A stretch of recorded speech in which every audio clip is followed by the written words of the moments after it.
Nih.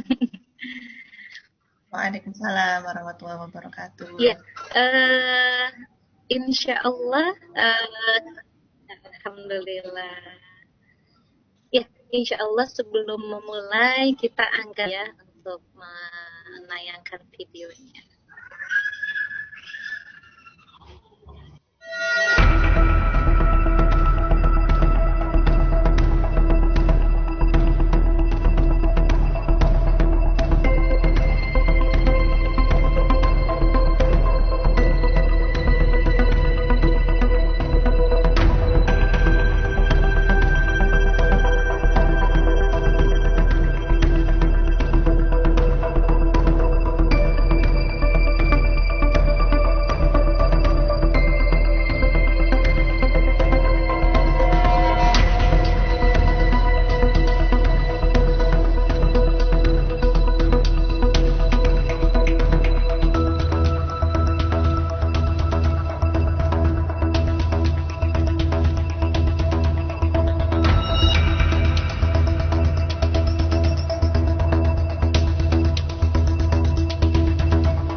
Ya, Masya Allah ya Bapak Ibu, tadi kita sudah.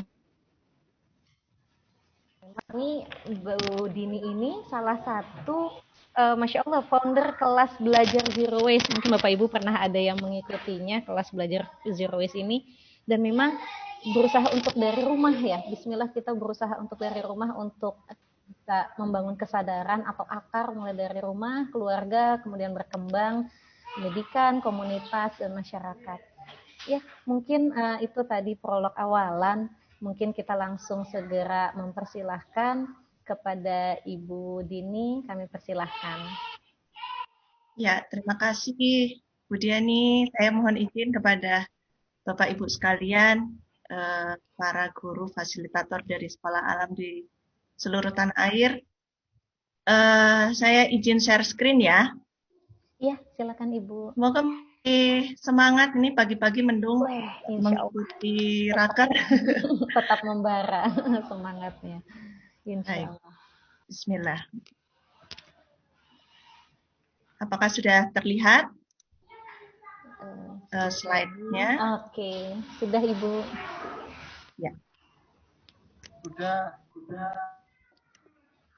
Ya. Mungkin perkenalan dulu. Saya Deka Wardani atau biasa disapa Dini. Saya tinggal di Malang. Kebetulan di Malang belum ada sekolah alam nih kayaknya. Jadi kami sekeluarga melakukan pendidikan rumah untuk anak-anak kami dengan homeschooling. Kemudian mungkin nanti juga sedikit saya ceritakan bagaimana awalnya saya kok bisa terjun kecemplung di kegiatan ini begitu ya. Tapi saya tadi menyimak prolog dan pembukaan dari Bu Cace itu luar biasa, sepertinya nyambung sekali insya Allah dengan slide saya. Dan walaupun saya belum pernah mendengarkan Bu Cace, saya ikut bersemangat, saya ikut terbakar semangatnya untuk melakukan ya. Baik, ini materi mungkin sudah sering kita dengar bersama dan mungkin juga mengulang dari apa yang sudah diketahui Bapak Ibu sekalian. Tetapi semoga ini tidak hanya menjadi pengetahuan sekilas, menjadi sesuatu yang lebih membangun kesadaran tadi yang disebutkan di awal. Jadi saya ingin memberikan pendekatan ekologi, bagaimana kita semua berikhtiar untuk menuju green living. perkenalkan dulu, saya Dika Wardania. Tadi saya menulis beberapa buku. Ini adalah beberapa buku Zero Waste yang sudah saya tulis, yaitu ada buku Menuju Rumah Minim Sampah, kemudian ada Bye-Bye Sekali Pakai, dan terakhir adalah buku Mengompos di Rumah Itu Mudah. Selain buku-buku ini, saya juga menulis beberapa buku anak, yaitu Sahabat Bumi, terus kemudian Quran Menakjubkan, Muslim Cilik Sayangi Bumi, Kisah Kota Kita, dan lain sebagainya. Semoga itu juga menjadi sarana belajar bagi anak-anak, bagi siapapun yang ingin menuju hidup yang lebih selaras dengan alam. Nah, apa itu sebenarnya krisis ekologi? Krisis ekologi, kita refresh sebentar, bahwa krisis ekologi adalah sebuah perubahan terhadap lingkungan dan spesies atau populasi yang kemudian mengancam keberlanjutannya. Termasuk sebetulnya krisis ekologi ini yang paling terdampak bukannya hanya makhluk hidup yang di sekitar kita, tetapi sebetulnya yang paling rentan adalah manusia, spesies kita sendiri. Mari kita lihat, kalau kita amati akselerasi perubahan yang terjadi ya, kita bisa amati di tahun 2000 dan 2017 Kalimantan itu hutan hujan tropisnya ternyata pengurangannya sangat besar gitu. Jadi sekarang lahan terbangunnya itu sudah lebih banyak daripada hutannya. Dulu kita sering mendengar bahwa pada waktu saya kecil nih ya, saya sering mendengar bahwa Kalimantan adalah hutan hujan tropis kedua setelah Amazon begitu. Tapi kalau kita foto dari udara, ternyata hutan hujan kita itu sudah menipis. Begini. Ini menipis ini karena apa? Ya karena banyak sekali, nanti kita bisa uraikan di belakang. Dan dalam kurun waktu yang pendek sekali itu pengurangan sumber daya alam bisa sangat jauh sekali. Kemudian kita lihat ini adalah mencairnya es di kutub. Es di kutub di sebelah kiri dengan sebelah kanan itu tahun 85 dibandingkan dengan tahun 2018. Jadi es di kutub itu sudah menipis juga, ya, mencair gitu. Nah, kita mungkin di sini nggak begitu merasakan secara signifikan kalau es mencair. Emang kenapa? Saya nggak apa-apa kok, saya masih baik-baik aja gitu. Nah, ini yang kadang-kadang memang agak susah untuk harus kita cari korelasinya ya, terutama ketika kita juga bercerita kepada anak-anak didik kita, kepada anak-anak kita di rumah gitu. Terus kenapa kalau es mencair nggak kerasa tuh, di rumah AC jalan, di rumah air bersih masih ada, di rumah kita bisa makan dan mungkin segala macam gitu ya. Nah, kalau kita lihat ini adalah foto Greenpeace dalam kurun waktu 100 tahun. Jadi yang kiri dengan yang kanan itu perbedaannya dalam 100 tahun. Es yang tebing es yang ada di sebelah kiri, ini fotonya spot yang sama ya. Jadi es yang di sebelah kiri itu sudah nggak ada lagi. Di tahun-tahun kemarin ini Greenpeace melakukan ekspedisi dan memotret bagian yang sama, ternyata esnya sudah hilang. Padahal es di kutub ini kalau kita menceritakan ke anak-anak, biasanya saya ceritakan dengan saya bilang bahwa Allah menciptakan es di kutub itu bukan kebetulan. Es di kutub itu adalah sebuah ekosistem dan juga sebuah core ya, inti untuk mendinginkan suhu bumi, karena bumi ini suhunya secara periodik berganti-ganti. Kita di Katulistiwa dengan di kutub ini sebenarnya diberikan suhu yang berbeda, iklim yang berbeda itu untuk menjaga keseimbangannya. Ketika keseimbangan itu bergeser, maka bumi akan menyesuaikan dirinya. Dan karena itulah kemudian timbul bencana, timbul El Nino, timbul kemudian ada badai, ya, ada badai dan sebagainya. Ini perlu kita pahamkan kepada anak-anak juga bahwa sebetulnya kerusakan alam yang disebabkan oleh tangan manusia itu juga suatu perwujudan dari apa ya, kalau kita bisa bilang ya maksiat juga gitu, kemaksiatan kita terhadap ciptaan Allah. Kemudian, nah, ketika kita melihat akselerasi dalam waktu 100 tahun tadi, sebetulnya kerentanan manusia itu seperti apa sih, atau bagaimana krisis ekologi yang sedang kita hadapi saat ini? Ya, pertama, krisis ekologi itu tentu kemudian akan memicu krisis air bersih. Nah, ini juga perlu sekali kita ceritakan kepada anak-anak bahwa ketika anak-anak wudhu misalkan, ketika anak-anak menggunakan air bersih, kita juga perlu memberikan mereka pengetahuan bahwa ada loh saudara kita yang terkena dampak krisis air bersih. Sehingga kita di sini yang air bersihnya tinggal ngocor dari kran itu tidak seharusnya juga tidak menyia-nyiakan air bersih tersebut, begitu. Wudhunya sampai sampai banjir begitu ya, padahal secara sunnah wudhu itu cukup dengan 1 mud. Ini adalah salah satu cara kita mendekatkan hadis kepada anak-anak juga. Kemudian krisis yang terjadi lainnya adalah gagal panen. Nah, kekeringan dan gagal panen.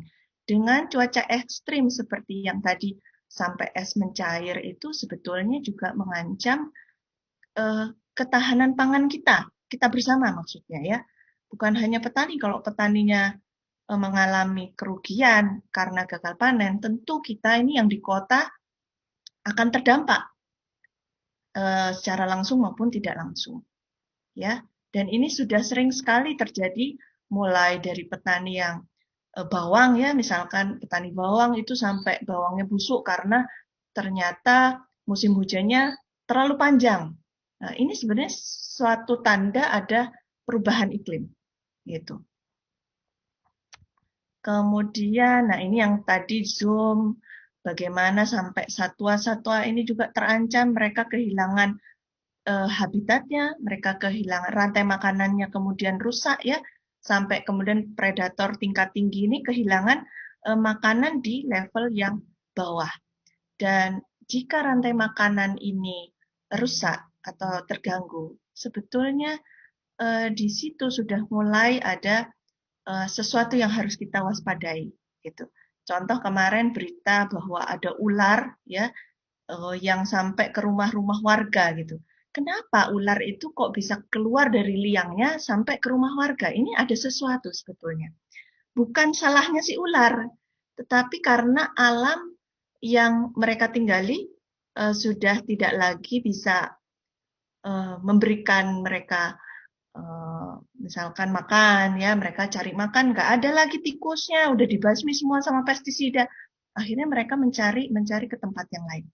Keseimbangannya sudah terganggu. Begitu. Kemudian ini kalau kita lihat tadi ya, foto Kalimantan dari atas, kita lihat foto mappingnya dari atas. Kalau di zoom, ternyata bagaimana yang terjadi deforestasi sangat luar biasa. Kita lihat nih 10 tahun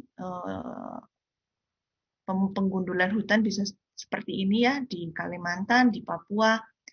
Ini juga salah satunya karena pembukaan lahan-lahan untuk perumahan, untuk mungkin industri, juga untuk perkebunan, dan kemudian juga masalah-masalah yang lain gitu, misalkan kelapa sawit,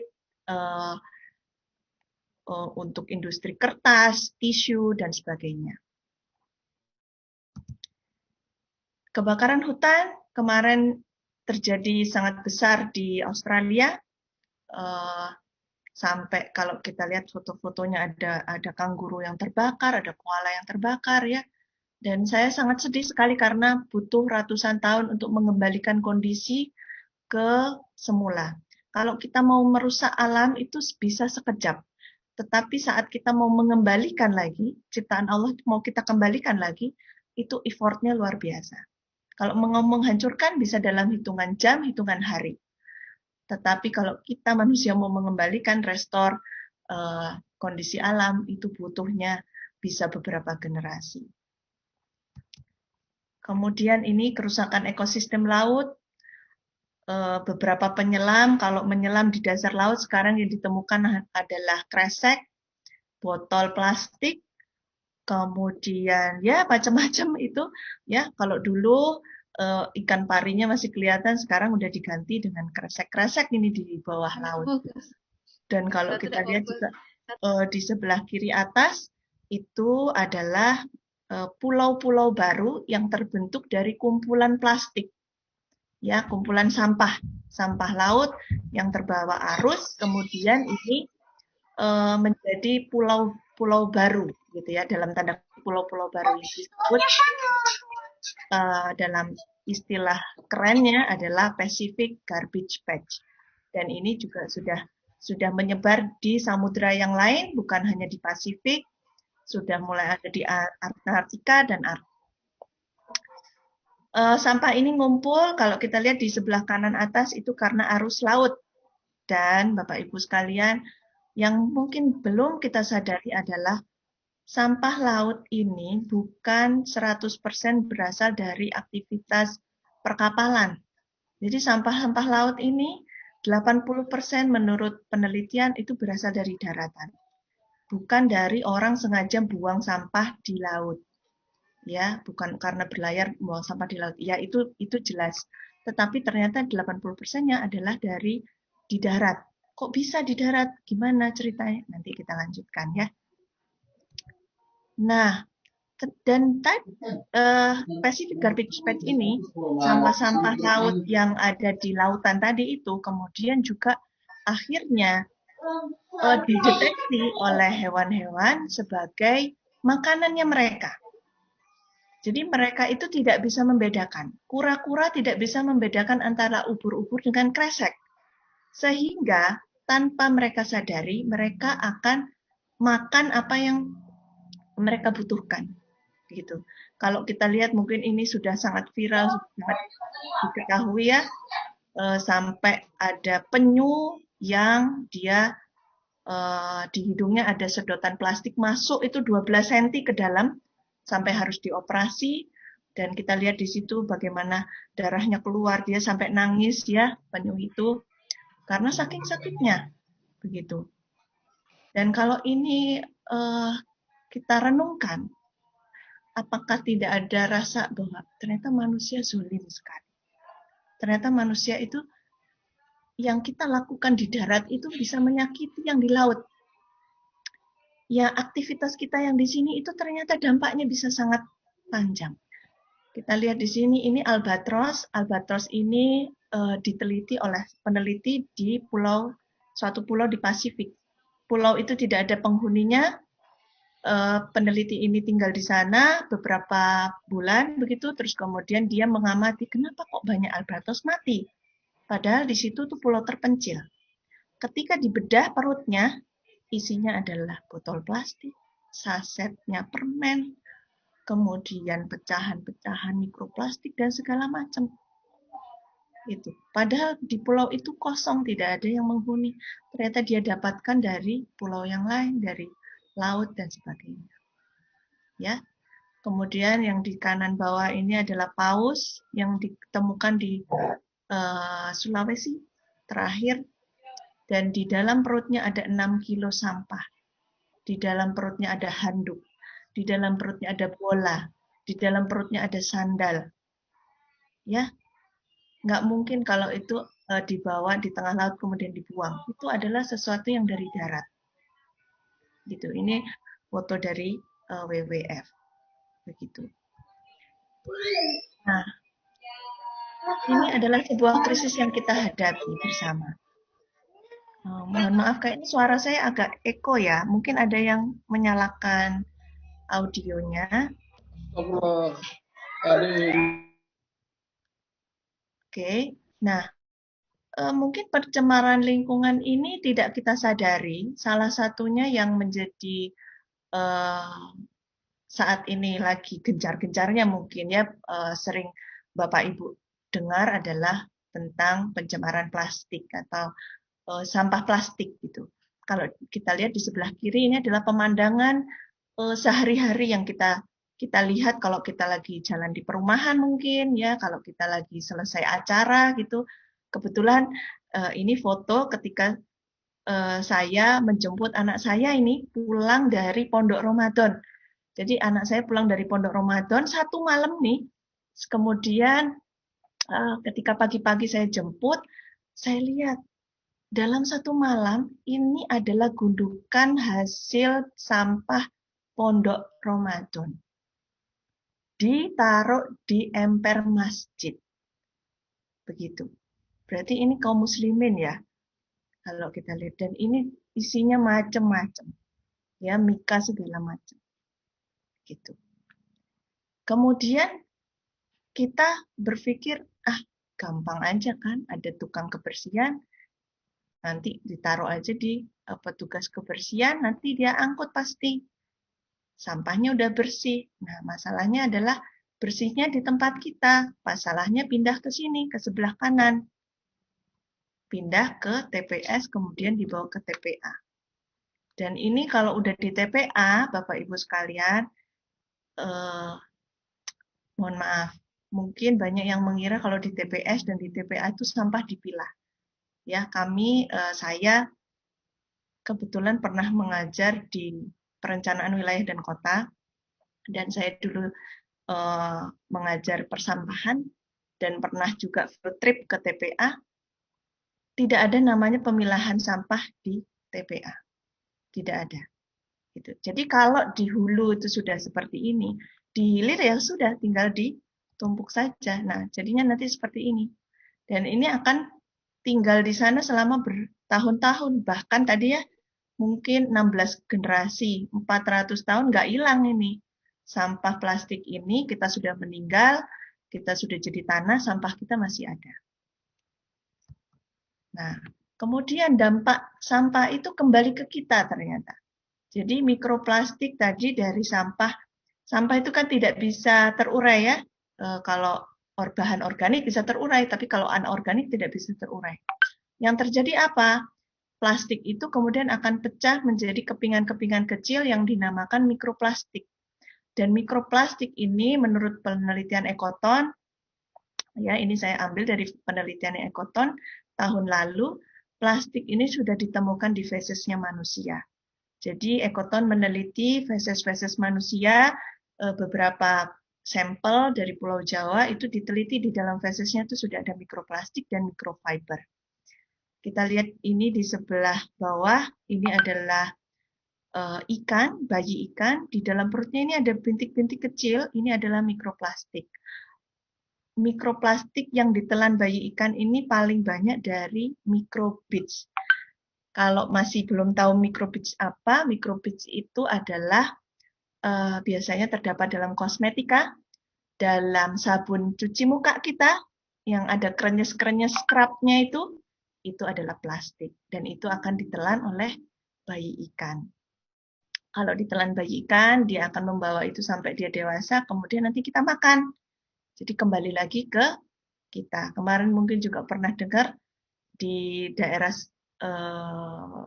Jawa Timur ya, kalau tidak salah itu daerah Sidoarjo, ditemukan juga telur yang tercemar oleh mikroplastik. Karena apa? Karena ayamnya itu dibiarkan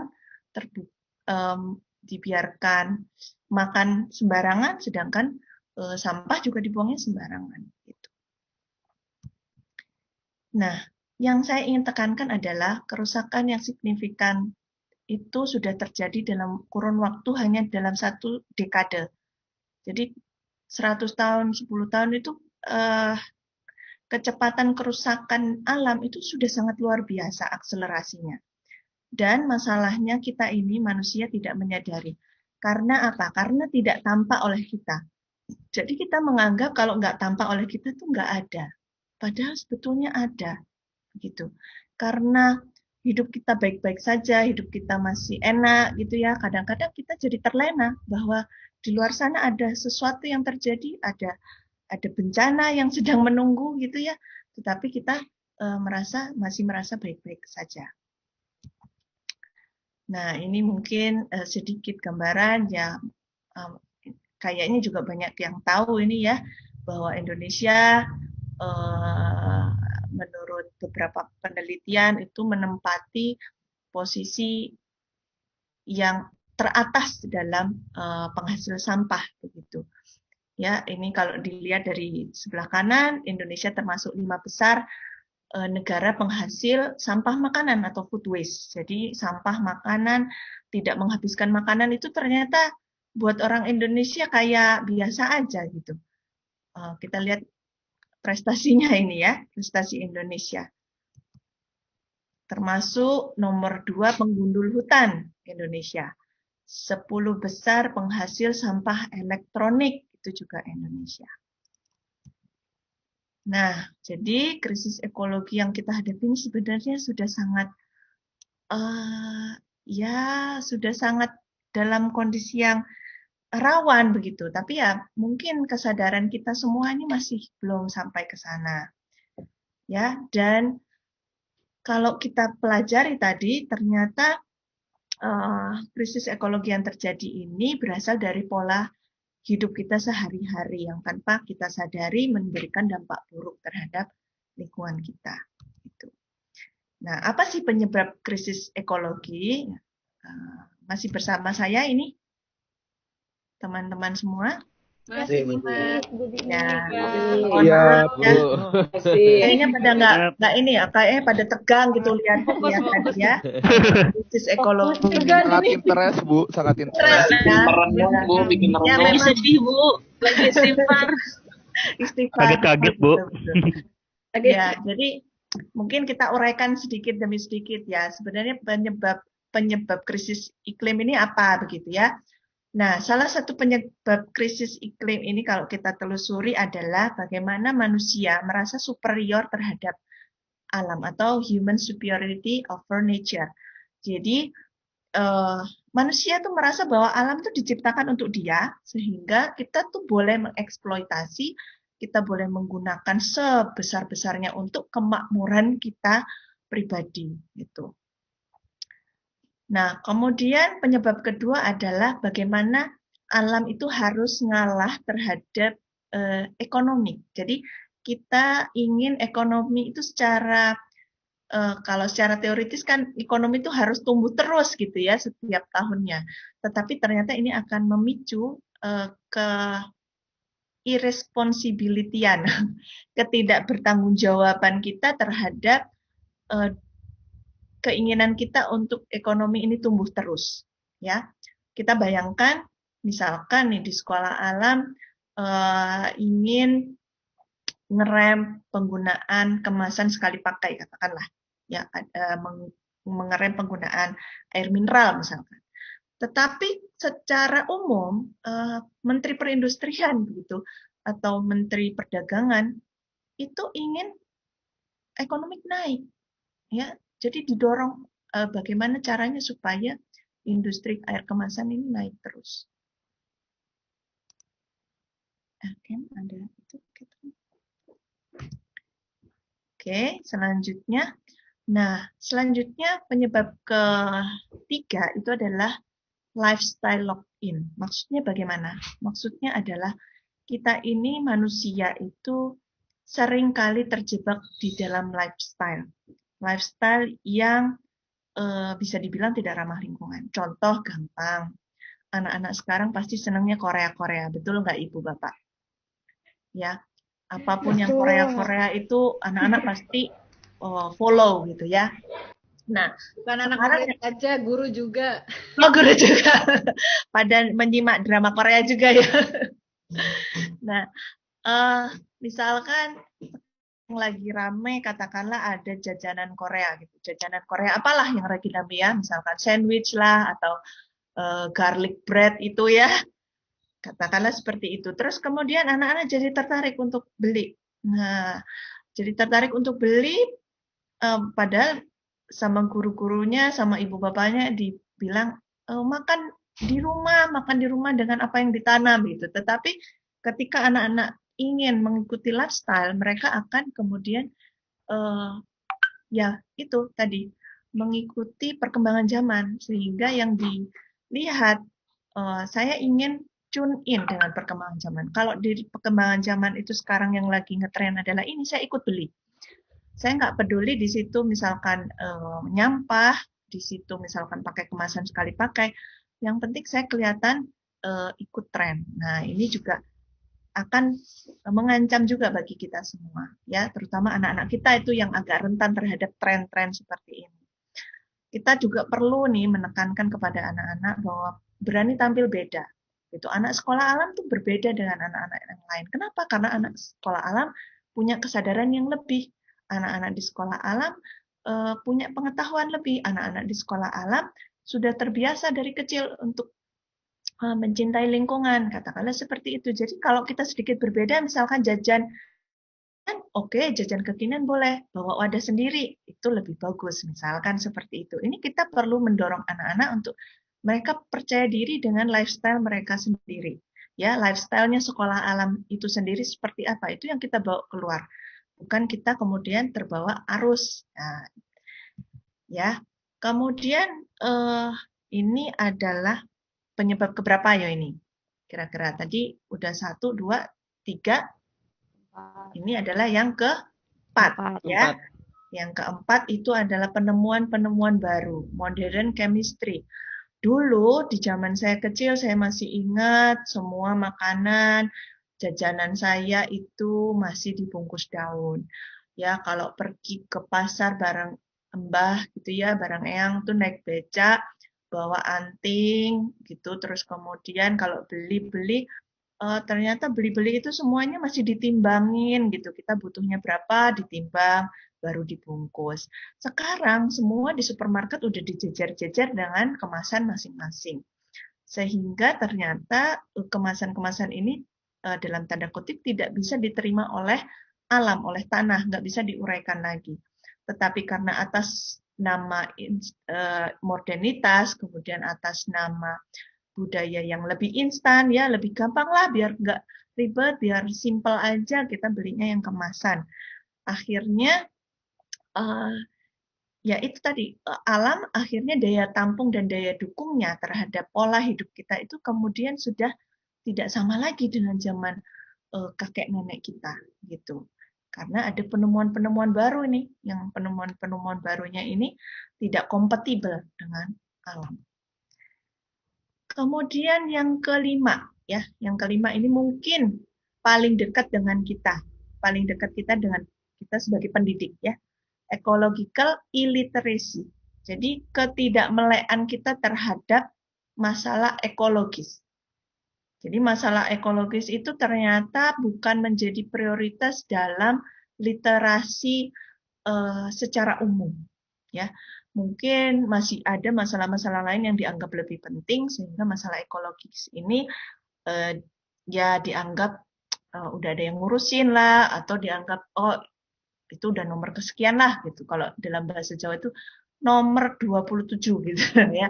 Jadi bukan prioritas.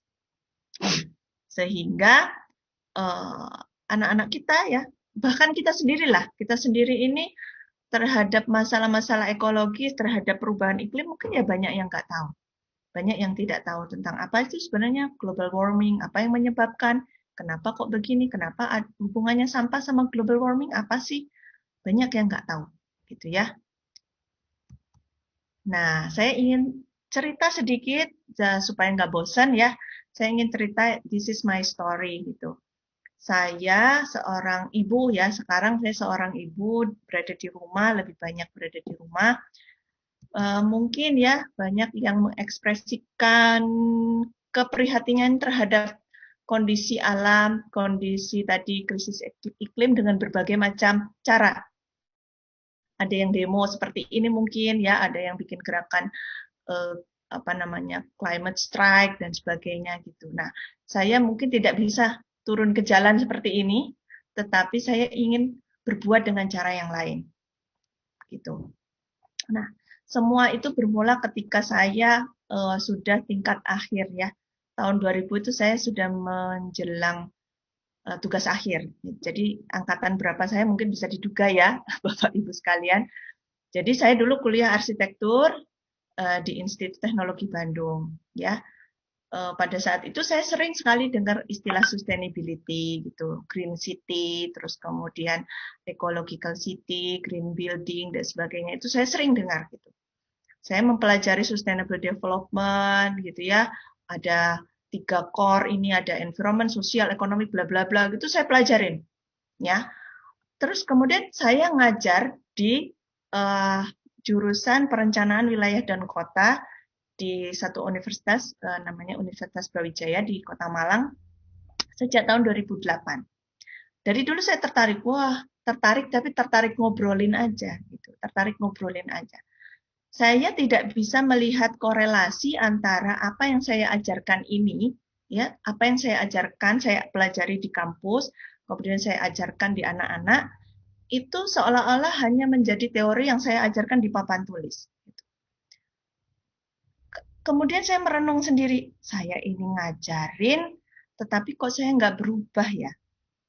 Mestinya kan sebagai yang mengajarkan itu harusnya dia yang paling depan untuk berubah terlebih dahulu, gitu. Sehingga kemudian saya melihat juga di sekitar saya melihat fenomena gitu ya, teman-teman dosen saya yang lain. Ini kita ngajarin tentang perencanaan persampahan, kita ngajarin tentang manajemen lingkungan, kita mengajarkan tentang perencanaan permukiman berkelanjutan, tapi kita rapat kok masih pakai air kemasan, kita rapat kok masih pakai mika, kita rapat kok masih pakai sedotan, terus habis rapat kita tinggalin aja, begitu aja. Terus kita bilang, kan ada OB, ada office boy, gitu. Itu saya terus jadi prihatin. Kemudian akhirnya itu ditiru oleh mahasiswa. Ketika saya mengajar di studio, saya lihat itu plastik-plastik semuanya itu ada di bawah meja, di kolong, mereka cuek. Padahal mereka tahu, mereka dapat SKS yang sangat banyak untuk perencanaan persampahan, manajemen lingkungan, dan sebagainya. Tetapi ketika saya punya inisiatif untuk mengembangkan bank sampah di jurusannya pada waktu saya masih mengajar, saya kemudian mengusulkan, kayaknya kita perlu deh punya bank sampah gitu. Saya bikinlah tempat sampah terpilah, saya kasih label, saya ajak mahasiswa untuk ayo kita bikin yuk pengurus bank sampah nih di jurusan kita nih, kita udah merencanakan wilayah dan kota, bla bla bla, kok kita milah sampah aja nggak bisa gitu ya. Saya beli tempat sampah terpilah, kita kasih label. Kemudian beberapa hari kemudian saya bukalah tempat sampah itu. Dan saya kaget luar biasa. Ini mahasiswa ya Bapak Ibu sekalian. Mahasiswa itu ya kita anggap dewasa gitu. Lebih dewasa dari anak SD kan pastinya ya. Saya lihat tempat sampah terpilah. Udah ada tulisan botol plastik. Sebelahnya kardus. Itu apa yang terjadi? Di tempat botol plastik ada cilok. Ya, di tempat kardus itu ada mika. Jadi ini mahasiswa yang sudah dapat ber-SKS tentang manajemen lingkungan, diajak milah sampah saja nggak bisa. Kemudian saya jadi merasa makdek gitu. Nah, dalam bahasa Jawa itu makdek gitu ya. Ternyata punya ilmu itu tidak selalu diiringi amal. Gitu. Jadi anak mahasiswa saya ini punya ilmu tidak selalu bisa praktek. Untuk masalah sampah saja mereka tidak bisa memilah dengan benar. Itu kemudian menjadi refleksi bagi saya. Gitu. Menjadi ya sedikit kayak mengomel ya, ini anak-anak kok begini. Gimana sih udah diajarin bla bla bla. Terus saya akhirnya terdiam juga. Ini jangan-jangan kitanya juga nih ya. Kitanya juga. Ini dari mana akarnya gitu. Saya akhirnya mikir, dari mana mahasiswa ini kok nggak bisa milah sampah itu dari mana ya? Kemudian saya mikir-mikir, iya ternyata karena dari keluarga. Dari sejak kecil, kita itu hanya diajarin apa Bapak Ibu sekalian? Buanglah sampah di tempatnya. Bukan diajarin, ayo milah sampah. Bukan. Kita cuma diajarin buanglah sampah di tempatnya. Akhirnya yang dilakukan adalah semua tempat sampah adalah sama. Mau cilok, mau ini, mau itu, tempatnya di tempat sampah. Kita tidak diajarin bahwa plastik ada tempatnya sendiri, kaca ada tempatnya sendiri, logam ada tempatnya sendiri. Begitu. Itu menjadi renungan gitu buat saya sendiri. Itu. Nah, dari situ saya berpikir bahwa ternyata memang kecepatan tumbuhnya kesadaran ya itu tidak pernah sebanding dengan laju kerusakan yang telah kita timbulkan. Gitu. Kita kalau mau merusak itu cepat, tapi kalau mau memperbaiki itu lama sekali. Nah, tadi kita menyinggung tentang ya fenomena itu, kemudian saya cari-cari kenapa kok bisa begini ya. Ternyata ini ada di sini, di environmental literacy. Jadi kebanyakan kita itu hanya sekedar tahu, buanglah sampah di tempatnya itu hanya sekedar tahu, gitu. Cuman tahu aja.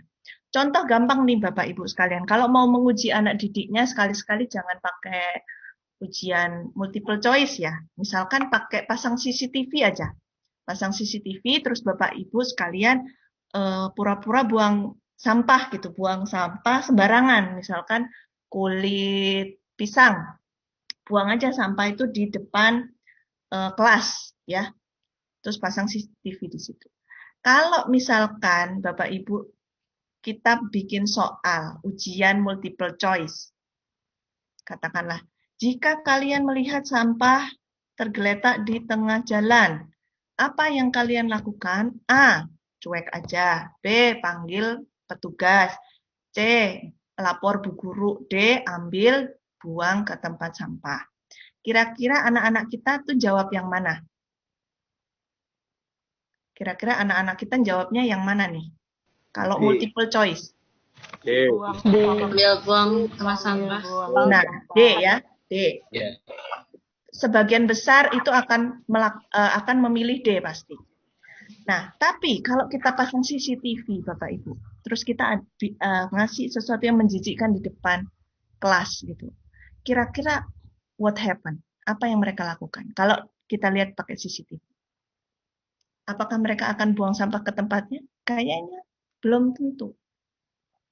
Mungkin yang lain akan jijik, yang lain cuma panggil Pak petugas, atau ngelewatin aja, atau pura-pura nggak lihat. Nah, itu sesungguhnya behavior. Behavior itu ada di bagian paling atas ya, maksudnya dia adalah puncak dari karakter sebetulnya gitu. Intention to act ini tidak bisa kita nilai hanya dari multiple choice gitu, karena intention to act ini harus ada motivasi internal yang sangat tinggi dan juga harus ada kebiasaan yang dibangun sehingga itu menggerakkan anak-anak kita untuk bisa mereka memungut hal yang menjijikkan sekalipun gitu. Ya, saya pernah pergi ke alun-alun dan juga pernah pergi ke gelanggang olahraga ya bersama anak-anak saya. Mereka tuh risih lihat sampah gitu, lihat sampah. Akhirnya mereka izin, Ibu aku mau mengutin. Terus saya tuh sebenarnya dalam hati, aduh nggak usah deh ini ruang publik, lagi itu kotor, saya gitu ya. Tapi saya biarkan. Ya wes, oke. Tapi pakai alat atau kalian pakai japit atau apa gitu. Nggak nemu, akhirnya dipungut beneran pakai tangan. Itu banyak orang dewasa yang duduk di sekitar sampah itu. Pada waktu anak-anak saya mungut sampah itu, orang dewasa itu nggak ada yang bergerak sedikit pun. Bergeser aja enggak. Jadi mereka tuh cuman ngeliatin anak-anak saya itu mengutin sampahnya mereka. Gitu. Jadi ini menjadi evaluasi buat kita semua. Kita sebagai orang tua, kita sebagai pendidik, ya. Gitu. Nah, bagaimana sih kita ini karena kita sekolah alam ini ya sekolah Islam ini ada basicnya adalah Quran hadis ya. Kita semua kaum muslimin, bagaimana sih kaum muslimin melihat krisis ini? Nah, kalau tadi sudah disebutkan sama Bu Cace sebenarnya ya, bahwa kita ini rahmatan lil alamin. Jadi, kalau kita melihat piramida ini, bahwa manusia merasa bahwa dia adalah puncak dari alam semesta ya, bahwa dia bisa mengeksploitasi, menghamburkan, menyia-nyiakan, itu masuknya egosentris. Itu. Sedangkan Islam itu adalah rahmat. Jadi dia merasa dapat amanah. Kalau merasa dapat amanah, berarti dia berusahanya jaga, merawat, menyayangi. Begitu. Dia tidak merasa jadi puncak peradaban, ada puncak dari alam semesta gitu. Tetapi dia adalah bagian. Ada makhluk Allah yang lain, ada ciptaan Allah yang lain, yang juga punya hak yang sama, yang punya hak untuk hidup juga, punya hak untuk disayang juga, begitu. Ya. Nah, ini yang harus kita kedepankan, bahwa kita kaum muslimin ini punya adab, ada panduan hidup bagi kaum muslimin. Adab itu panduan yang menyeluruh, ya, adab kepada Allah Subhanahu wa taala ada. Adab kita kepada Rasulullah Shallallahu alaihi wasallam ada. Adab kita ke sesama manusia ada adab kepada guru, tetangga dan sebagainya. Nah, yang jarang kita berikan juga kepada anak-anak dan kita latihkan kepada anak-anak itu adalah adab kepada alam, ya, kepada alam. Saya ingat juga pada waktu anak-anak saya kecil itu ikut komunitas homeschooling gitu. Nah, pada suatu saat anak-anak itu menemukan kata lagi di kolam. Teman-teman homeschooling yang lain tuh diuber kata itu mau dipukulin kan, dipukulin loncat. Buat mereka itu lucu. Saya dan ayahnya langsung melarang anak-anak untuk ikut. Kalian tidak boleh menyakiti. Itu adalah makhluk Allah. Bagi yang lain itu hiburan, diketawain. Oh ya, katanya itu tersiksa seperti itu, dikejar-kejar, lucu buat mereka.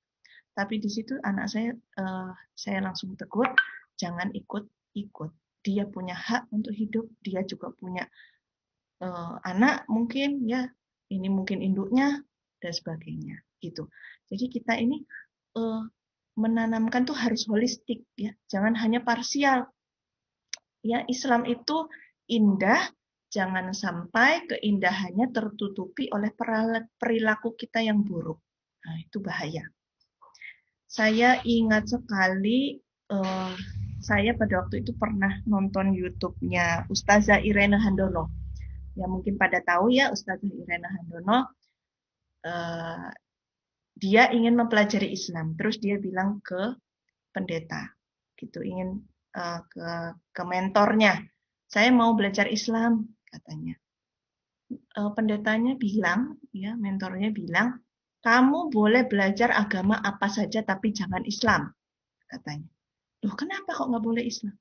Lihat, Islam itu agama yang umatnya paling jorok. Ngapain kamu belajar Islam? Itu adalah tamparan sebetulnya, tamparan untuk kita semua. Bahwa ada orang yang dilarang belajar agama kita karena perilaku kita yang jorok. Perilaku kita yang tidak mencerminkan rahmat lil alamin, sehingga menghalangi orang itu masuk Islam, menghalangi orang itu mau mencari kebenaran Islam. Jangan sampai terjadi, gitu ya. Nah, bahkan sampai keimanan itu pun dihubungkan dengan amalan-amalan yang kecil, sekecil menyingkirkan gangguan di jalan. Gangguan di jalan itu sudah terkategori sebagai cabang keimanan. Masya Allah ya. Ya, amalan yang kecil sekali loh. Menyingkirkan gangguan di jalan. Nah, saya ingin mengajak Bapak Ibu sekalian berefleksi. Kalau menyingkirkan gangguan di jalan saja itu adalah cabang keimanan, bagaimana jika kita ini berusaha tidak memberikan gangguan, gitu ya, tidak menciptakan gangguan. Nah, karena kalau dalam bahasa Arab ya, dalam konteks kita beragama, zolim itu adalah tidak melakukan sesuatu pada tempatnya atau tidak menunaikan hak dari pihak lain, ya. Termasuk zolim itu bisa tidak menunaikan haknya Allah untuk disembah, tidak menunaikan haknya Rasulullah untuk diikuti, gitu ya. Nah, kalau zolim kepada alam berarti juga tidak menempatkan alam ini sebagaimana mestinya, gitu. Nah, kezoliman terhadap makhluk, hewan, dan lain-lain ini ada karena Rasulullah juga sudah memperingatkan kita banyak sekali hadis-hadis tentang lingkungan, ya. Salah satunya ini Rasulullah mengajak kita untuk menyayangi apa yang ada di bumi. Kalau kalian menyayangi apa yang ada di bumi, niscaya kalian akan dirahmati oleh zat yang ada di langit. Kita bisa terkenal di langit, ya, bukan hanya terkenal di dunia, tetapi terkenalnya di langit itu. Kemudian ini juga perlu kita tanamkan kepada anak-anak bahwa kalau wudhu, anak-anakku sayang, wudhu itu tidak mandi, bukan mandi ya. Wudhu itu hanya cukup 1 mud. Nah ini harus dibiasakan. Ya anak-anak saya tuh saya diawasin dulu gimana caranya wudhu 1 mud. Kalau perlu tuh disetelkan YouTube-nya wudhu 1 mud. Ayo latihan. Ya jangan boros. Air wudhu kita tampung buat nyiram tanaman. Ya terus kemudian ini Rasulullah saja untuk wudhu, untuk ibadah itu tidak boros. Padahal untuk ibadah. Nah kita bukan untuk ibadah, bukan untuk yang lain-lain, mandi jebar-jebur, pokoknya enak adem gitu ya. Nah, kemudian ini ada sodakoh memberikan air. Memberikan air itu adalah sedekah paling utama. Ada larangan untuk mencemari air, nggak boleh mencemari air. Ini ada green hadisnya. Ini sampai saya cari-cari, saya kelompokkan hadis-hadis ini karena saking saya itu ingin tahu masa sih Islam ini yang sebegitu detailnya mengatur hidup manusia, tidak ada aturan untuk menyayangi lingkungan. Itu ya, ternyata saya menemukan banyak sekali sampai pahala mengalirkan sungai, ya, menyingkirkan gangguan di jalan. Itu adalah semuanya ajaran-ajaran dari agama kita. Ya, nggak boleh memonopoli alam, anjuran untuk mengelola lahan yang terbengkalai, ya, pohon itu sedekah, bagaimana kita diajak untuk segera untuk menanam pohon, walaupun mau kiamat itu loh, kita tetap harus melakukan kebaikan. Ya, gitu. Nah, terus ini kok dari tadi bikin orang nggak bisa bernafas, ya ini wajahnya tegang semua deh kayaknya. Ambil nafas dulu Ibu Bapak semuanya, jangan sampai nggak bernafas. Nah, ya, coba mau ice breaking dulu atau mau terus ke solusi ini? Lanjut. Akbar, lanjut Bu Dini. Ya, baik. Jadi apa nih solusinya ya? Semoga masih ikut menyimak saya ya. Nah, kita harus juga menyadari bahwa bumi ini bukan warisannya nenek moyang kita, sehingga kita kalau dapat warisan itu kan biasanya enak-enak ya. Oh, dapat warisan kita belanjakan, kita hambur-hamburkan gitu. Nah, kalau dalam quotation itu bumi itu adalah pinjaman dari mereka yang belum datang nih. Jadi ada generasi-generasi masa depan yang belum datang ke dunia itu sedang meminjamkan bumi ini ke kita nih. Jadi kalau pinjaman ya harusnya kembalinya utuh ya. Apalagi kalau ini kita maknai bahwa bumi itu adalah amanahnya Allah gitu. Kita diamanahi tetangga kita sepeda aja kalau tergores pasti ditanya, ini kenapa kok tergores? Kemarin datang mulus, pulang kok boncel-boncel gini kenapa gitu ya. Nah, bumi juga sama, nanti kita akan ditanya nih amanahnya, dikasih amanah bumi untuk dikelola, untuk menjadi khalifah kok malah kayak gini. Nah, itu pasti akan ada pertanggungjawabannya gitu. Oke, nah apa sih kuncinya untuk bisa menjaga bumi ini? Kalau saya ada 3 hal nih, ada 3 hal utama yang kemudian saya rekap ya, saya kira ini kayaknya cukup manjur nih untuk menjadi kunci gitu. Salah satu yang paling utama kalau kita mau menjaga buminya Allah untuk memberikan solusi terhadap krisis iklim tadi itu adalah berpikir dulu sebelum bertindak. Nah, kita harus cek nih, ini kita butuh apa pengen ya gitu. Misalkan nih, saya butuh untuk ngelap ada sesuatu yang tumpah nih. Ini butuh apa? Butuh lap nih.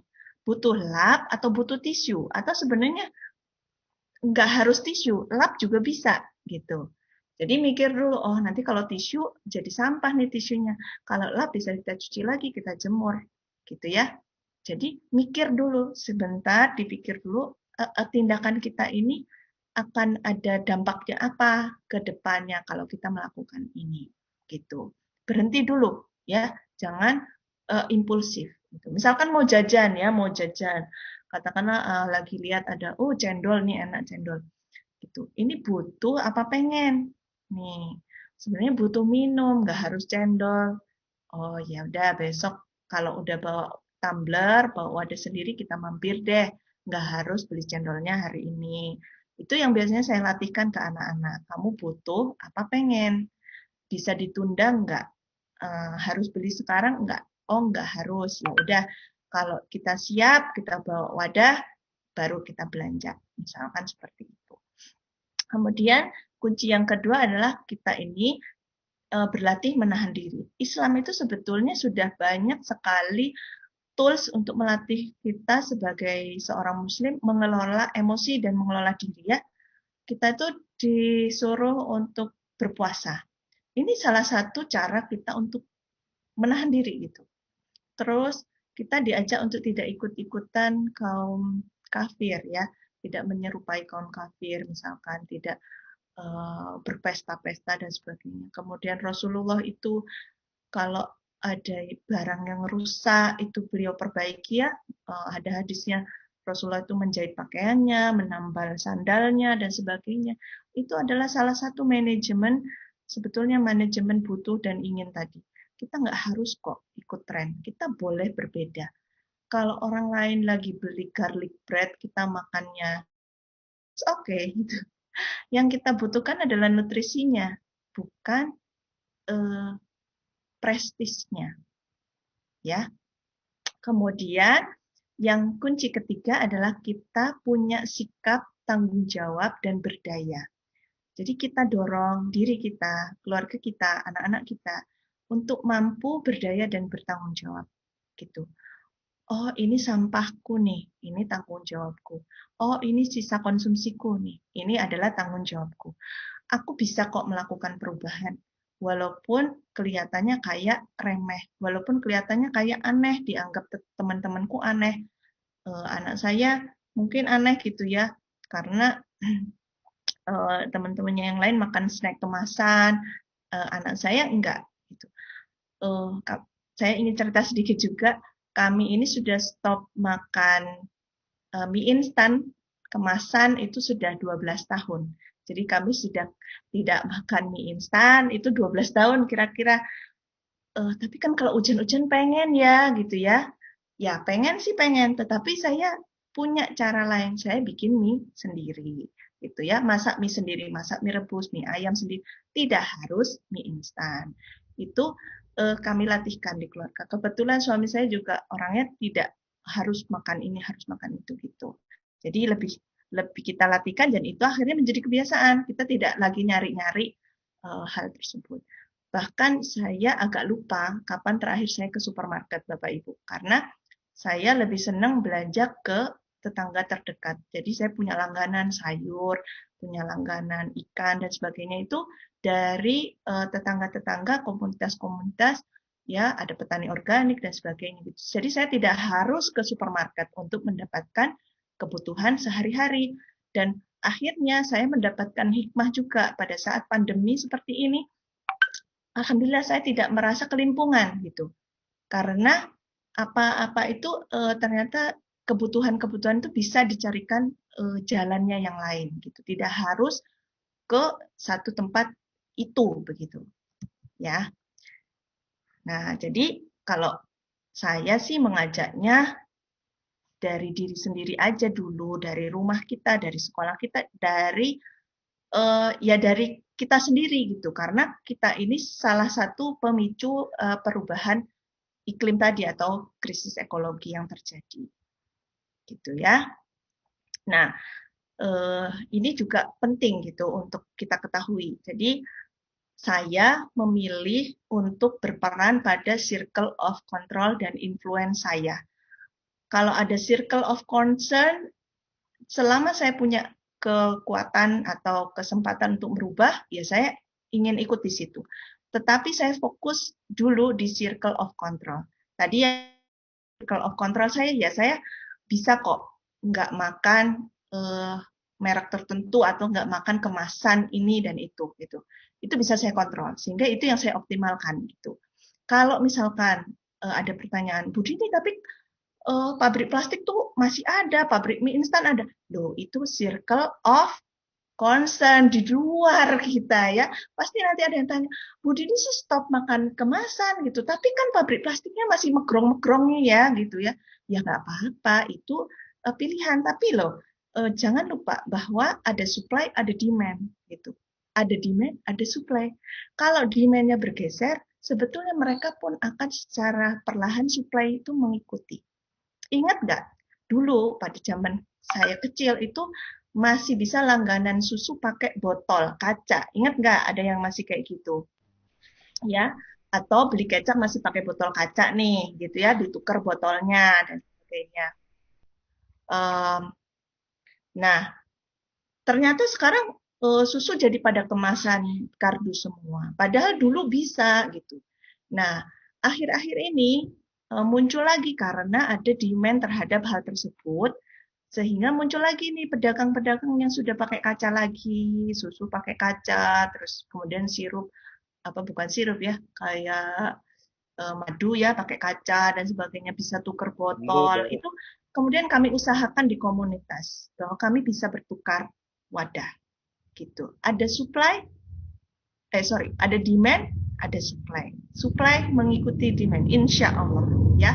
Apalagi nanti makin banyak pengusaha muslim yang makin melek terhadap lingkungan, anak-anak kita mungkin suatu saat akan jadi pengusaha muslim, jadi green leader, mereka bisa menjadi pengusaha muslim yang lebih bertanggung jawab. Gitu. Nah, saya mau cerita sedikit, semoga nggak bosan ya. Ini terakhir deh, janji. Siap.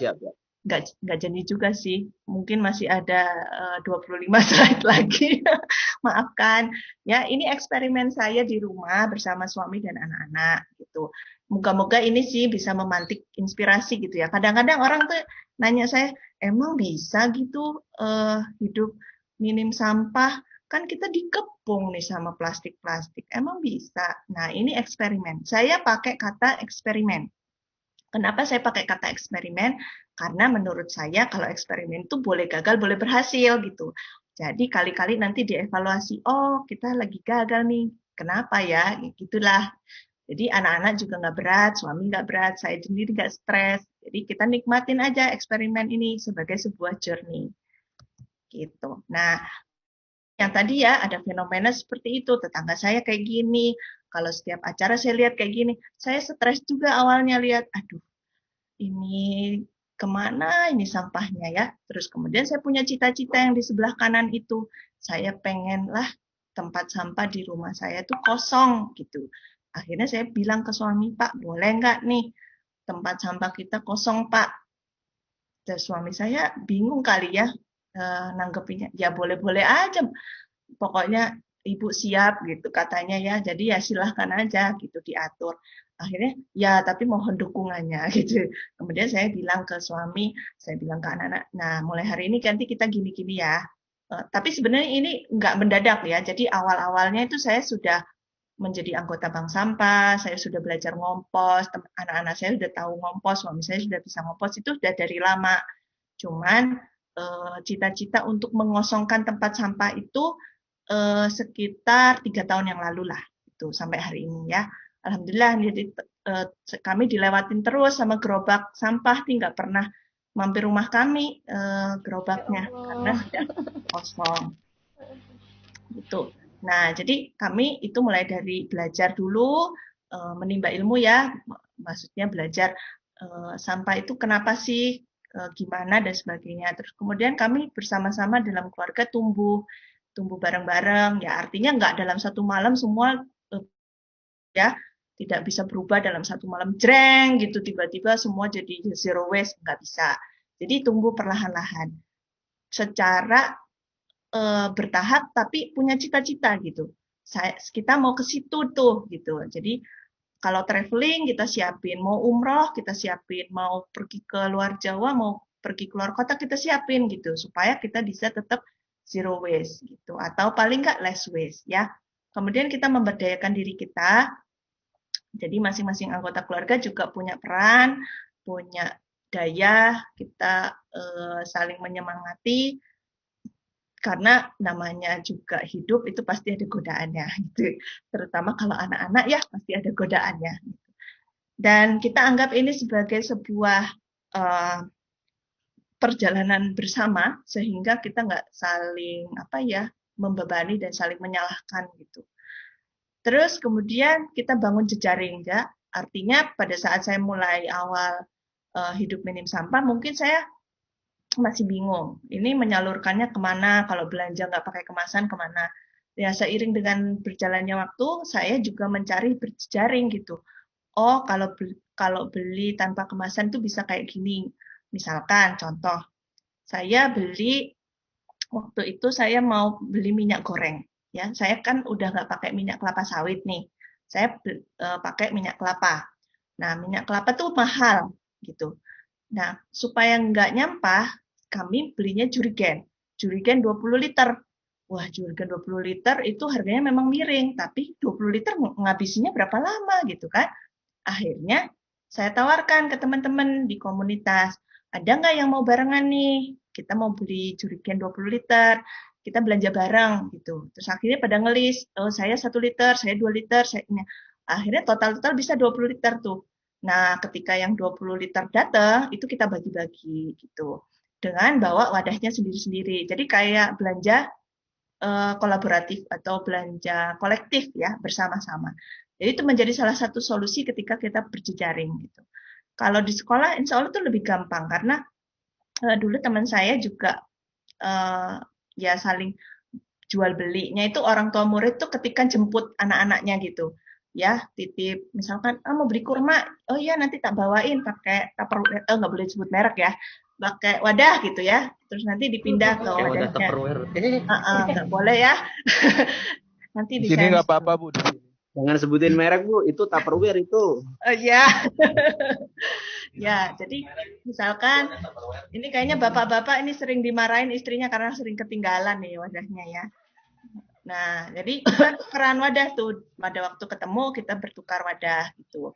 Sampai saya bisa belanja mentega, belanja apa ya, bumbu-bumbu gitu ya, gula semut, gula aren, itu tanpa wadah karena ketemu teman-teman yang sama, yang cari barang yang sama, akhirnya kita belanja bareng kayak gitu. Nah, ini contoh eksperimen saya nih. Eksperimen saya itu, saya kalau kan udah ngurangin tisu ya, jadi saya pakai tisu perca yang sebelah kanan. Kemudian kalau belanja ke pasar, bawa kantong sendiri. Ya, kantong kain ini sebetulnya nggak bikin. Kantong kainnya itu dari sisa-sisa seminar gitu saya pakai. Kemudian saya mencuci dengan buah kelera. Kemudian kalau beli camilan tuh bawa wadah sendiri nih, bawa toples sendiri kayak gitu. Ini suami saya udah lihai nih, dia kalau mau beli jajan tuh selalu ngambil wadah langsung. Nggak usah diingetin sekarang. Kalau dulu masih diingetin ya. Kemudian, nah ini contohnya, jadi kalau mau lagi rajin gitu ya, kita bikin perencanaan menu. Jadi perencanaan menu itu kita simpen di kulkas, dialasin pakai kain, bisa lebih awet ya, bisa per menu, bisa per jenis sayurnya gitu. Dan saat ini pun saya masih melakukan ini. Jadi begitu barang datang itu kita lap dengan disinfektan, rantangnya, wadah-wadahnya itu kita lap, kemudian kita cuci. Terus kalau masak ya kita masak dengan benar gitu ya. Nah, ini salah satu yang pernah saya, ya ini yang saya lakukan. Misalkan saya belanja lele, itu sampai bapak yang jual lele itu udah hafal banget sama saya. Ya, Ukti, kalau Ukti nanti saya bawain kontainer, dia selalu bilang begitu. Kemudian ini kalau beli madu, saya juga tukar botol, jadi botol yang lama saya kembalikan, nanti botol yang baru diantar ke rumah. Begitu. Terus saya juga seneng bikin do it yourself, jadi saya bikin sabun mandi sendiri, saya bikin selai, saya belajar bikin mayonnaise, saya belajar bikin susu kental manis, saya belajar bikin roti gandum dan sebagainya gitu ya, untuk bisa sesekali lah memenuhi kebutuhan, walaupun nggak sering-sering juga sih, tetapi paling nggak belajar gitu. Termasuk ini sambil anak-anak juga diajarin bahwa sebenarnya kita bisa kok mengawetkan makanan dan sebagainya. Ini akhirnya menjadi semacam apa ya, di homeschooling kami ya menjadi salah satu sarana belajar juga. Oh, fermentasi itu begini, oh pengawetan makanan itu begini. Itu sangat menarik buat anak-anak. Kenapa minyak dicampur NaOH bisa jadi sabun? Itu sebetulnya adalah proses yang bisa diceritakan ke anak-anak dan menarik minat mereka. Nah, terus kemudian kalau ini adalah eksperimen pilah. Kalau tadi eksperimen cegah ya.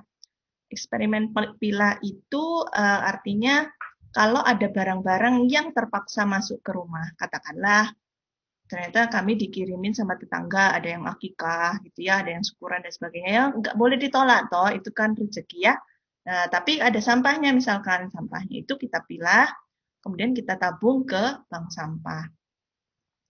Dan ini tempat sampah terpilah di rumah kami, ini dari kardus, posisinya di dapur, dan ini kondisinya kering, dalamnya tidak ada apa-apa, jadi semua sampah itu memang kami cuci, kami bersihkan sebelum masuk ke sini.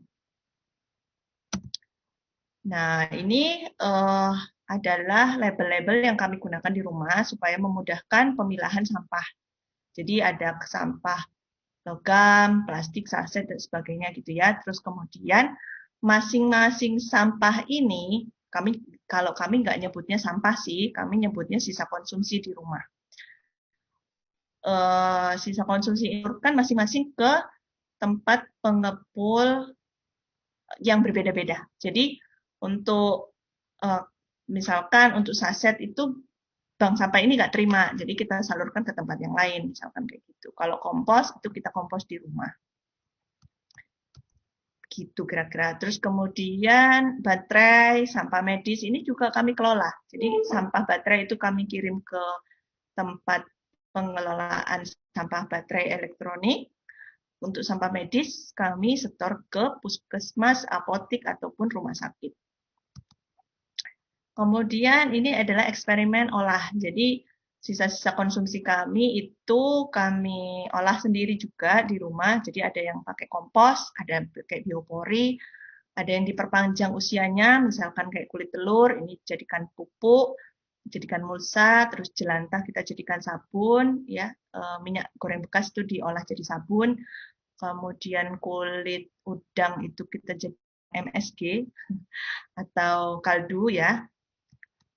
Kemudian kami bikin ekobrik juga untuk ada beberapa saset yang masuk ke dalam rumah. Ini vas dari kaca-kaca yang nggak sengaja pecah. Terus kemudian ini staples, terus paku bengkok dan sebagainya itu kita masukkan di toples tersendiri juga ya supaya tidak melukai petugas kebersihan. Nah, kemudian apa upaya kami juga menuju green living selain dari yang tadi ngelola sampah di rumah? Kami mengompos dengan banyak metode. Jadi ada metode gerabah. Kami di rumah punya gerabah, punya drum biru, punya ember, punya karung, punya biopori, terus punya pot, komposter. Jadi komposter kami ada berapa ya? Ya mungkin ada 10 kali ya, banyak lah. Pokoknya termasuk juga pupnya hewan peliharaan itu juga kita komposkan tersendiri. Jadi karena itu tidak bisa dibuang sembarangan, itu pupnya kucing kita komposkan juga terpisah tapi. Dan kompos ini sebenarnya memberikan saya pelajaran gitu. Seringkali saya lihat ya kalau apa yang diciptakan oleh Allah yang berasal dari alam yang bernyawa itu pasti mati gitu. Semuanya itu pasti akan mati dan terurai. Sedangkan yang kita buatan manusia yang anorganik itu justru yang menimbulkan bencana ketika kita tidak bijak mengelolanya. Jadi sebenarnya kalau lihat kompos juga jadi ingat mati. Komposnya jadi banyak, ya mau nggak mau komposnya harus digunakan gitu. Komposnya digunakan. Padahal sebenarnya saya merasa saya nggak piawai nanam-nanam gitu. Tapi saya akhirnya ikut kelas berkebun juga. Ya nyoba lah sedikit-sedikit nanam tanaman hias, nanam ini, nanam itu. Yang gampang-gampang dulu ya seperti kayak bayam Brazil ini, kemudian bunga telang, terus apa ya sirih gading ya kayak gitu-gitu yang gampang tumbuh lah, kangkung lah kayak gitu. Terus juga kita bikin di rumah kita juga kita berikan tanaman hias ya, selain juga untuk oksigen, untuk apa ya Kalau istilahnya itu biofili, karena manusia itu sebenarnya senang dekat dengan alam. Senang kalau ada sesuatu yang hidup, hijau di sekitar kita gitu. Kemudian langkah yang selanjutnya menuju green living adalah menghemat air ya. Tadi mengikuti hadis Nabi tadi yang tentang wudhu ya. Jadi menghemat air. Karena kita menggunakan sabun alami, saya berani membuang air sabunnya itu saya buang ke tanah. Tetapi di tanah ini saya kasih filter nih, ada kerikilnya, ada pasirnya, ada icuknya nih di sini. Di yang sebelah kiri nih Bapak Ibu ya, mungkin bisa dilihat itu ada filternya lah, filter sederhana gitu. Kemudian kalau pada waktu musim kemarau, airnya tuh saya tampung di ember untuk nyiramin tanaman gitu. Karena tadi pakai kelera atau pakai baking soda atau pokoknya pakai bahan alam ya. Kalau pakai deterjen yang masih konvensional memang itu nggak bisa langsung disiramkan ke tanaman. Kemudian, nah ini cocok juga untuk musim hujan. Jadi di rumah kami ini kami bikin biopori. Ada sekitar 6 biopori di rumah kami. Ini awalnya karena saya pas ngajar di kampus itu bikin perencanaan pemukiman, terus dikenalkan teman saya tentang biopori ini. Biopori ini bisa untuk meresapkan air hujan ke dalam tanah atau nabung air hujan gitu. Selain biopori bisa bikin kayak rain harvesting, bisa bikin sumur resapan juga. Tapi kebetulan ya karena lahan di depan kami ini agak kecil, kami bikinnya biopori tapi beberapa buah gitu. Dan biopori ini juga kita isi dengan sampah organik ya. Jadi ada tulang ikan gitu yang nggak bisa dikomposkan, itu kita masukkan ke sini. Terus kami mendesain rumah kami ini dengan banyak bukaan. Jadi rumah kami ini kami usahakan tidak nyala listriknya sampai sore kalau bisa gitu. Kecuali ya mendung lah. Kalau pas mendung memang agak susah ya. Tapi kalau pas cerah itu sebetulnya kami bisa menghemat listrik nih sampai menjelang maghrib gitu. Anak-anak juga bisa belajar di luar, bisa belajar di teras, bisa belajar di taman belakang dan sebagainya. Nah, tadi kesimpulan ini udah mau mendekati terakhir nih. Jadi kesimpulan bahwa untuk pengelolaan sampah itu supaya lebih mudah, saya menggunakan 3A. Kalau mungkin pernah dengar 3R atau 5R ya, refuse, reduce, bla bla bla, itu yang bahasa Inggris, mungkin agak susah lah dicerna oleh orang Indonesia. Saya pakai istilah 3A. Cegah, pilah, olah. Gitu. Nah, cegah, pilah, olah itu harus mengutamakan cegah. Karena apa? Karena milah dan olah itu bikin lelah. Ya, dan plus harus istiqomah supaya berkah. Gitu Bapak Ibu sekalian. Ya, semoga diingat lah. Ingat, jadi Insya cegah Allah. dulu ya. Masya Allah. Nah, terus kemudian karena saya merasa kok saya eksperimen sendirian ya, akhirnya saya membuka kelas belajar zero waste di tahun 2018. Gitu. Ini sebetulnya melanjutkan eksperimen cegah pilah olah, tetapi dalam skup komunitas. Tadi kan Bu Cece juga menjelaskan ya bahwa nanti harusnya ini jadi movement gitu, harus keluar gitu, jangan cuma selamat sendirian, tapi kita juga harus spread ini keluar. Akhirnya saya nyoba gitu, bikin kelas belajar zero waste ini. Ya, alhamdulillah gitu. Sekarang sudah 7 batch. Dan yang lebih menyenangkan lagi ketika teman-teman di kelas belajar zero waste itu belajar mengurangi sisa konsumsinya nih. Mereka tuh sampai nimbang-nimbang sampahnya gitu, nyatetin sampah hariannya kayak gimana ditimbang. Sebelum ikut kelas belajar zero waste dan setelah ikut kelas belajar zero waste itu ternyata lulusannya itu bisa mengurangi sampah mereka yang mereka kirim ke TPA itu rata-rata bisa sampai 70%. Jadi yang awalnya misalkan kirim ke 1 kilo, setelah ikut kelas belajar zero waste itu tinggal sekitar 300 gram, 200 gram gitu. Luar biasa ini alhamdulillah. Ya, Dan lulusan kami itu alhamdulillah akhirnya membentuk jejaring baru. Jadi setelah mereka lulus dari kelas belajar Zero Waste, itu mereka bikin komunitas-komunitas baru di daerahnya masing-masing. Ada yang di Pekanbaru, ada yang di Jogja, ada yang di Makassar, ada yang di Jember. Itu mereka bikin. Akhirnya ini bergulir terus. Yang awalnya cuma saya merasa sendirian, ya, kok saya sendirian aja yang ngurusin sampah. Ternyata sekarang banyak sekali yang ikut memikirkan ini dan ikut menggulirkan ini. Gitu. Kemudian saya juga berusaha menulis buku sehingga bagi mereka yang tidak berkesempatan mengikuti kelas belajar Zero Waste secara langsung karena memang satu kelasnya hanya 30 orang, ya, itu kekuatan saya waktu itu hanya sekitar itu gitu. Saya menulis buku. Semoga buku ini bisa menjadi penyambung ilmu ya, walaupun saya nanti sudah nggak ada, buku saya tetap bisa dibaca dan ini menjadi amal ya. Amin. Insya Allah itu. Nah, intinya sebetulnya kita tidak perlu buru-buru mengubah dunia gitu ya. Habis dengar ini, wah kayaknya harus gini, terus main tunjuk, ini yang salah pemerintah lah, salah itu apa, petugasnya nggak datang, bla bla gitu ya. Biasanya begitu kalau habis ikut kalau habis ikut kelas itu suka begitu, kita tiba-tiba euforia gitu.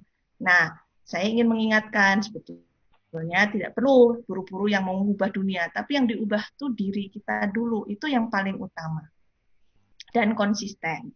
Ya, untuk menuju ini perlu bertahun-tahun. Ini kita butuh manusia yang sempurna, maksudnya usah Mbak mau zero waste ini sih bisa lah gitu-gitu ya. Sebetulnya tidak butuh yang sempurna. Bumi kita itu menghargai mereka-mereka yang mau berusaha, yang mau berikhtiar, yang mau meniatkan ini lillahi ta'ala. Gitu. Insya Allah seperti itu. Mohon maaf kalau ini bikin bosen karena slide-nya ada berapa ya? Mungkin ada 100 kayaknya. Masya Allah. Nggak bosen Bu Dini, tapi memang kami tadi terkesima 1,5 jam. Allah, ternyata. Tidak terasa, Masya Allah.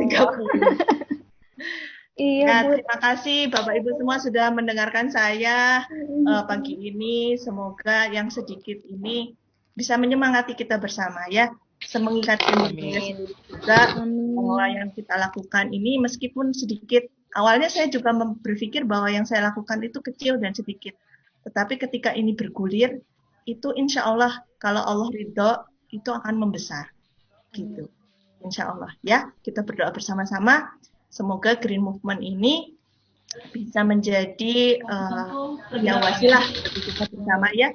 Sebagai hamba Allah gitu, dan kita bisa nanti menghadap Allah itu dengan lapang ya, dengan merasa ringan karena kita sudah ikut bertanggung jawab terhadap bumi yang Allah titipkan kepada kita semua. Ya, saya kembalikan lagi ke Bu Diani. Mohon maaf atas segala kekurangan dan kalau misalkan ada yang kurang jelas kita bisa diskusi, dipersilahkan. Iya, terima kasih banyak Ibu Dini. Jadi memang 1,5 jam kita tidak terasa dibuat Iya, Masya Allah gitu ya. Aduh, sampai kayak lari ini loh. Tadi udah sepedaan, udah sampai meruyung ini saya dari Malang. Iya. Ya, mudah-mudahan kita bisa segera buka sekolah alam di Malang nih ya Bu Cace ya. Amin, amin.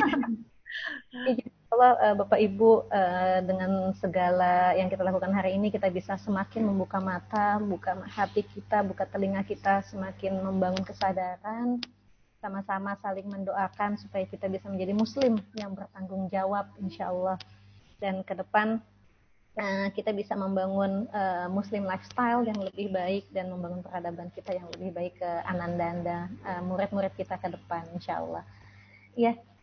Ibu Dini, karena memang waktu juga mohon maaf ya. Bapak Ibu mohon maaf ya tadi kayaknya saya nggak bisa lihat chatnya karena ketutupan slide sehingga nggak bisa lihat bahwa waktunya sudah habis. Isinya daging semuanya ini Bu Dini. Jadi saya juga nanti kalau ada Bapak Ibu yang ingin bertanya mungkin bisa follow Instagramnya atau sosial media di Facebook ya Ibu Dini ya insya Allah. Sama-sama kita saling mendoakan, saling menginspirasi apa yang sudah dilakukan oleh Bapak Ibu di rumah yang simple things yang sederhana mulai dari diri sendiri ya Bu Dini ya, yang tadi Bu Dini katakan di akhir. Insya Allah mudah-mudahan.